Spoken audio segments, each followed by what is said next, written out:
मी प्रदीप ज्ञानेश्वर बेलवणे, माझी YouTube channel smart teacher यामध्ये तुम्हा सर्वांचं स्वागत आहे। आजचा आपला विषय आहे विषय गणित, संख्या आणि संख्या पद्धती, स्वाध्याय 1.1। तत्पूर्वी तुम्ही जर माझ्या या चॅनलवर नवीन असाल तर तुम्ही सर्वांनी माझ्या या चॅनलला सबस्क्राईब करा आणि जर हा व्हिडिओ तुम्हाला आवडला तर याला नक्की लाईक करा आणि तुमच्या मित्रांना शेअर करा। चला तर मग आता आपण सुरुवात करूया। तर मुलांनो, आज आपण नवोदय परीक्षेच्या संदर्भाने गणित विषयाचा सराव या ठिकाणी घेणार आहोत।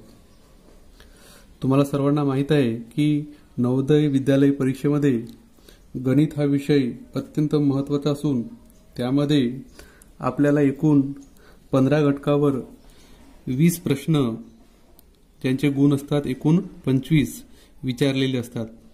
ज्या विद्यार्थ्याने गणिताचा अधिक चांगल्या प्रकारे सराव केला असेल त्या विद्यार्थ्याला नवोदयमध्ये प्रवेश मिळवणे थोडंसं सोपं जाते। तर आपला पहिला जो घटक आहे तो आहे संख्या आणि संख्या पद्धती। तर या पाठाच्या सुरुवातीलाच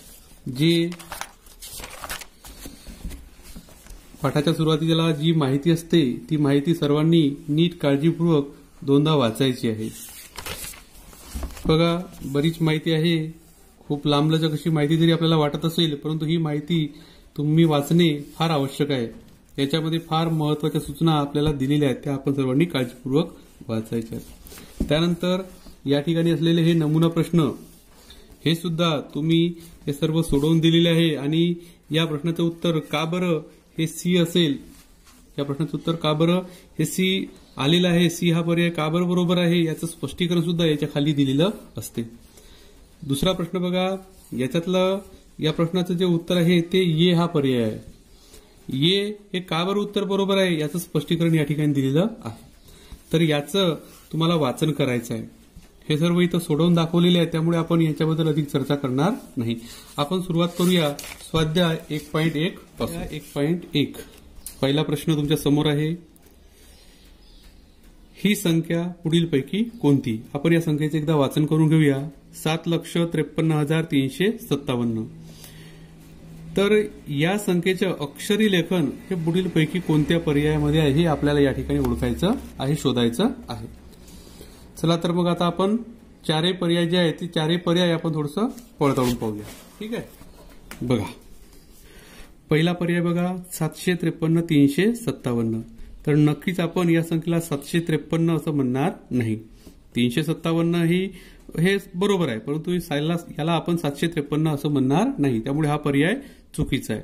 दुसरा पर्याय बघा 753,357 मान्य आहे। या ठिकाणी जर आपण याला हजार स्थानामध्ये ह्या संख्या जर वाचल्या तर याला आपण 753,000 म्हणू शकतो, परंतु याला आपण 357 असं म्हणू शकणार नाही, त्यामुळे हा पर्याय सुद्धा चुकीचा आहे।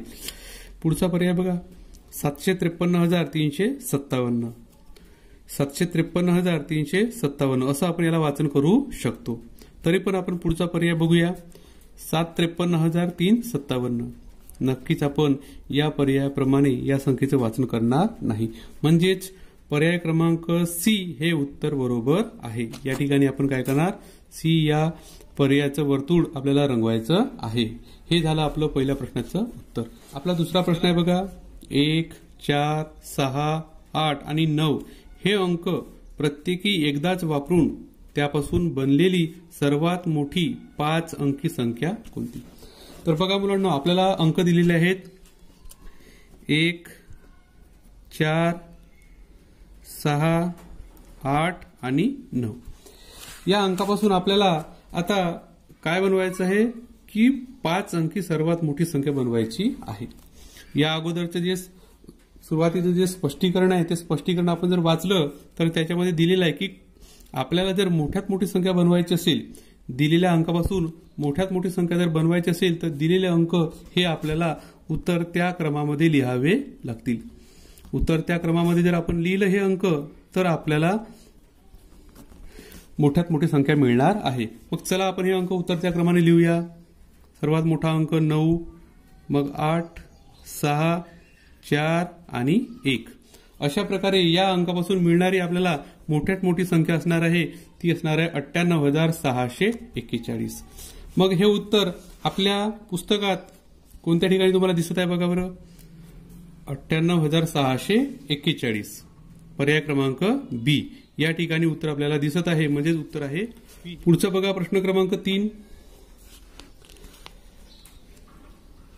5 अंकी लहानात लहान संख्या आणि 4 अंकी मोठ्यात मोठी संख्या यांच्यातील अंतर किती. बघा मुलांनो, आपल्याला म्हटलं आहे की 5 अंकी लहानात लहान संख्या आणि 4 अंकी मोठ्यात मोठी संख्या याच्यातलं अंतर किती. हा जो शब्द आहे अंतर, हा शब्द सर्वांनी कायम लक्षात ठेवा. अंतर असेल, फरक असेल, अंतर आणि फरक यासाठी जो समानार्थी शब्द आहे तो म्हणजेच वजाबाकी. आपल्याला या ठिकाणी वजाबाकी करावी लागेल. अंतर आणि फरक हा शब्द ज्या ठिकाणी येईल की दोन संख्येमधला अंतर किती, दोन संख्येमधला फरक किती, तर त्या ठिकाणी निश्चितच आपल्याला मोठ्या संख्येतून लहान संख्या वजाबाकी करायची असते. तर बघा मग 5 अंकी लहानात लहान संख्या, 5 अंकी लहानात लहान संख्या कोणती आहे. मग लहानात लहान म्हटलं का, मग पहिला अंक आपण काय करायचा आहे, 1 घ्यायचा आहे. आणि आता उरले अंक किती, 4, तेवढे आपण शून्य वाढवून द्यायचे आहेत.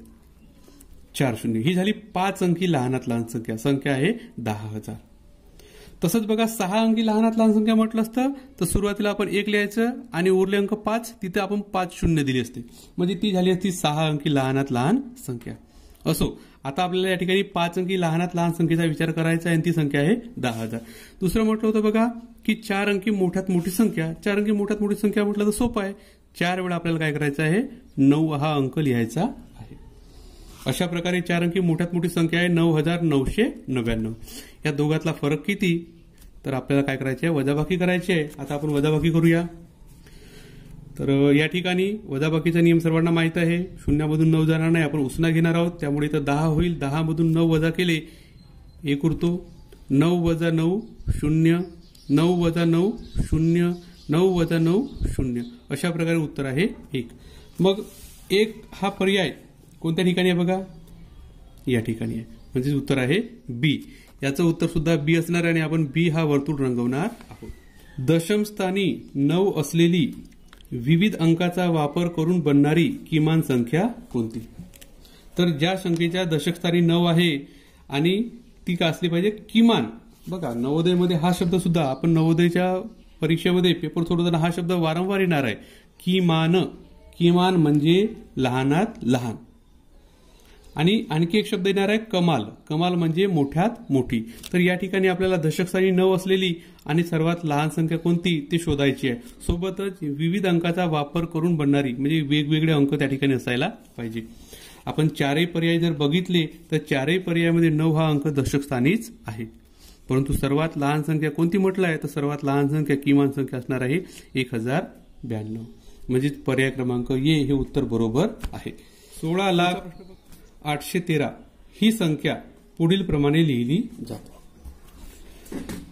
4ही पर्यायाचं आपण काळजीपूर्वक जर वाचन केलं तर ही संख्या निश्चितच 16 लक्ष नाही आहे, ही आहे 16,813.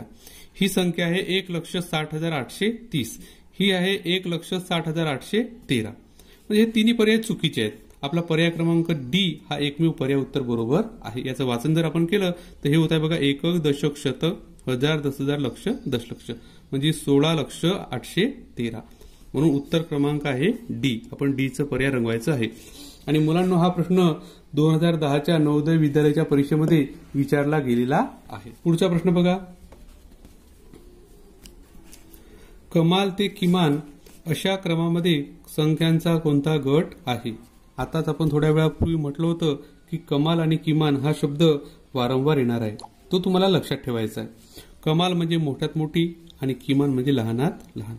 मग कोणता गट हा कमाल ते किमान या क्रमात आहे, म्हणजेच उतरत्या क्रमामध्ये आहे. आपण 4ही पर्याय जर नीट पडताळून बघितले, उतरता क्रम म्हटलं तर सर्वात सुरुवातीला काय असायला पाहिजे, सर्वात मोठी संख्या असायला पाहिजे. या पर्यायामध्ये बघा सर्वात मोठी संख्या ही आहे आणि ही सुरुवातीला नाही आहे, त्यामुळे हा पर्याय चुकीचा आहे. या ठिकाणी सुद्धा सर्वात मोठी संख्या ही आहे, ही सुरुवातीला नाही आहे, म्हणजे हा पर्याय सुद्धा चुकीचा आहे. या ठिकाणी जर आपण नीट बघितलं तर या ठिकाणी सुद्धा अगदी तसंच झालेलं आहे. ही संख्या सर्वात मोठी असून ही सुरुवातीला नाही, म्हणजे हा पर्याय सुद्धा चुकीचा आहे.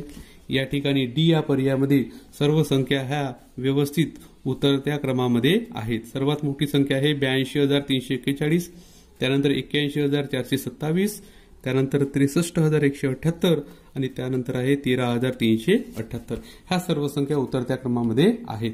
म्हणजे उत्तर क्रमांक असणार आहे डी. आपण डी हा वर्तुळ काय करायचा आहे, रंगवायचा आहे. पुढचा बघा 1, 0, 3, 4 आणि 5 हे अंक वापरून बनणारी लहानात लहान विषम संख्या आहे. तर आपल्याला बघा अंक दिलेले आहेत. कोणते कोणते अंक दिलेले आहेत? 1, 0, 1, 0, 3, 4 आणि 5. तर बघा मुलांना, आपल्याला हे जे अंक दिलेले आहेत या अंकापासून लहानात लहान संख्या तयार करायची आहे आणि सोबतच ती काय असायला पाहिजे, विषम सुद्धा असायला पाहिजे. आपल्यापैकी बरेच मुलं जेव्हा एखाद्या संख्येमध्ये 0 दिला असतो तेव्हा थोडंसं संदिग्धता त्यांच्या मनामध्ये येते किंवा थोडंसं कन्फ्यूज होतात. ते काय करतात, संख्या लिहिताना लहानात लहान म्हटलं, सर्वात लहान अंक 0, मग 1, 3, 4 आणि 5 अशी तयार करतील. पण बघा मुलांना, तुम्हीच या संख्येचं नीट वाचन करा. ही संख्या आहे 1345. ही निश्चितच 5 अंकी संख्या तयार झालेली नाहीये.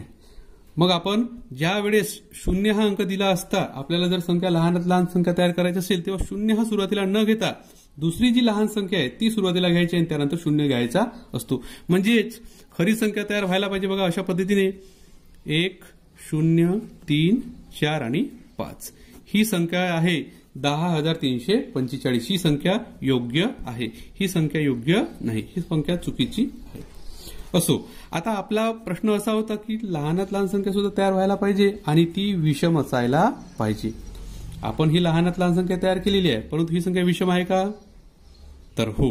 का बरं? तर हा एकक स्थानचा जो अंक आहे तो अंक विषम आहे. म्हणजे ही संख्या सुद्धा काय आहे, विषम आहे. तर आपलं उत्तर पाहिजे 10,345. मग आपल्या पर्यायामध्ये 10,345 पर्याय क्रमांक ए या ठिकाणी 10,345 ही संख्या आलेली आहे. त्यामुळे उत्तर असणार आहे ए. आपण काय करणार, आपल्या पुस्तकातील किंवा आपल्या पेपरमध्ये ए हा जो वर्तुळ आहे हा वर्तुळ रंगवणार आहोत. पुढचा प्रश्न बघा, जो 2014 मध्ये विचारला गेला होता. जर प्रत्येक ओळ, प्रत्येक स्तंभ आणि प्रत्येक कर्ण यामध्ये लिहिलेल्या संख्यांची बेरीज समान असेल तर एक्स, वाय आणि झेड यांच्या किमती क्रमशः लिहा. अतिशय सोपा प्रश्न आहे मुलांनो. थोडंसं तुम्हाला वाचताना कठीण वाटलं असेल, परंतु अगदी सोपा आहे. काय म्हटलंय की प्रत्येक ओळ, म्हणजे ही ओळ बघा, या प्रत्येक ओळीतील संख्यांची बेरीज म्हणजे 8 अधिक 1 अधिक एक्स यांची बेरीज आणि या ओळीची बेरीज, किंवा स्तंभ असोत म्हणजे 8 अधिक 3 अधिक 4, 1 अधिक वाय अधिक 9, एक्स अधिक झेड अधिक 2 यांची बेरीज यांच्या बेरजे इतकी यायला पाहिजे. कर्ण असो, कर्ण म्हणजे असं बघा, 4 अधिक वाय अधिक एक्स यांची बेरीज किंवा 8 अधिक वाय अधिक 2 यांची बेरीज ही सुद्धा यांच्या बेरजे इतकीच यायला पाहिजे. मग हे फार सोपं आहे. कसं सोडवणार आपण आता हा प्रश्न बघा. तर या ठिकाणी आपल्याला ज्या संख्या दिल्या आहेत त्यांची बेरीज आपण पहिल्यांदा काढून घेऊया. कोणत्या संख्या दिल्यात बघा, 8 अधिक 3 अधिक 4 यांची बेरीज 8 अधिक 3 11, 11 अधिक 4 15. म्हणजेच सर्व स्तंभ आणि सर्व ओळी यांची बेरीज किती यायला पाहिजे, 15 यायला पाहिजे. बघा मग आता, तर 8 अधिक 1 9, 9 अधिक एक्स म्हणजे 9 मध्ये किती मिळवलं उत्तर 15 येईल. 9 मध्ये आपण 6 मिळवलं तर उत्तर येणार आहे 15. म्हणजे एक्स ची किंमत काय मिळाली आपल्याला, 6. पुढे बघा, याची किंमत जर 6 असेल तर 6 अधिक 2 8. आता 8 मध्ये किती मिळवलं तर आपलं उत्तर 15 मिळेल, 7. म्हणजे झेड ची किंमत मिळालेली आपल्याला 7. आता वाय ची किंमत आपण काढूया. इथं आपण आता झेड ची किंमत 7 काढली होती. 7 अधिक 3 10, 10 मध्ये किती मिळवलं उत्तर 15 येईल, 5. बरोबर आहे. म्हणजे वाय ची किंमत आपल्याला मिळालेली आहे 5. आता बघा, यामध्ये काय म्हटलं प्रश्न की एक्स, वाय, झेड यांच्या किमती क्रमशः लिहा. क्रमशः म्हणजे क्रमाने सांगा, एक्स ची किती, वाय ची किती आणि झेड ची किती. म्हणजे एक्स, वाय आणि झेड. पर्याय क्रमांक ए. आपण या ठिकाणी काय करणार, ए हा वर्तुळ रंगवणार आहोत. तर अशा प्रकारे मुलांना आपण स्वाध्याय 1.1 हा समजून घेतलेला आहे. निश्चितच तुम्ही सर्वांनी याचा आणखी भरपूर सराव करा. हा व्हिडिओ आज बघितला, आणखी वारंवार बघत राहा, जेणेकरून तुमचा जे मागे आपण जे शिकलो ते लक्षात राहील आणि तुमचा नवोदयचा पेपर सोडवण्यामध्ये याची फार मदत होईल. ठीक आहे, तर मग आशा करतो तुम्हाला माझा हा व्हिडिओ नक्कीच मदत करणारा ठरेल. माझा हा व्हिडिओ तुम्हाला जर आवडला असेल तर नक्की या व्हिडिओला शेअर करा आणि माझे YouTube चॅनल सबस्क्राईब करायला अजिबात विसरू नका. धन्यवाद.